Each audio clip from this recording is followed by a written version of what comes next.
À Salviac, dans le Lot, il y a une piscine, un CES, un court de tennis, un terrain de football.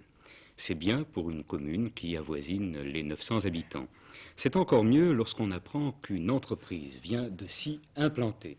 Et pas n'importe laquelle. Nous suivons tout de suite à Salviac Hélène Prono et Jean-Claude Cressan.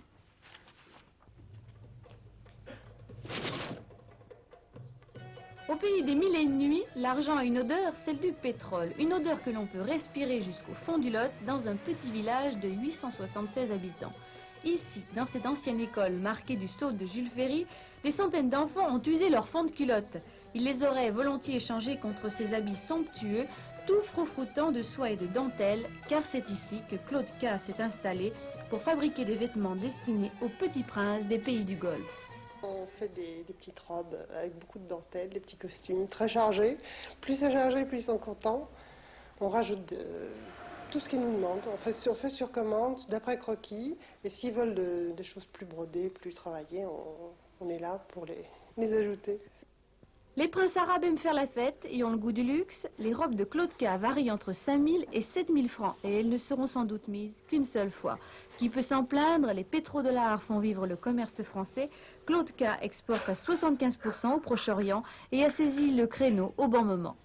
Maintenant, il y en a davantage parce que tout le monde a voulu essayer aussi de prendre une part de ce marché, mais surtout spécialisé, on est 3 ou 4 seulement à faire ce genre d'articles. Maintenant, il y a d'autres fabricants qui font des choses beaucoup plus différentes, tous en étant dans le même créneau. D'un côté, la classe des filles, de l'autre, la classe des garçons. Tout se pense, se crée, se dessine, se calcule et se réalise dans ce petit atelier. Mais Claude K et son mari n'en sont pas à leur début. Ils n'ont fait que transférer leur entreprise de Paris à Salviac. Le ciel de la capitale leur paraissait trop gris, celui de Salviac trop bleu. Ils ont choisi, au grand bonheur des Lotois qui voient de plus en plus rarement des créations d'entreprises. On exporte, alors qu'on fasse ça ici ou ailleurs, je crois que ça ne change pas grand-chose. C'est la qualité de vie qui est la meilleure? Ah oui. Pour moi, oui, c'est la meilleure.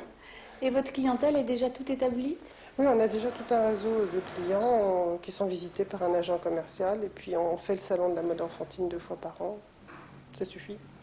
Et ici à Salviac, comment ça s'est passé? J'imagine qu'on a dû vous accueillir à bras ouverts. Ah oui, ils étaient ravis. Il n'y avait pas beaucoup de travail. Une entreprise, même aussi petite que la nôtre, ils sont toujours contents. L'euphorie des années 70 est en train de se calmer et le marché arabe n'est peut-être plus aussi florissant. Qu'à cela ne tienne, Claude K peut toujours habiller les petits Français. Elle propose une collection très BCBG, rien à voir avec les perles et les paillettes. Le saviez-vous, les quelques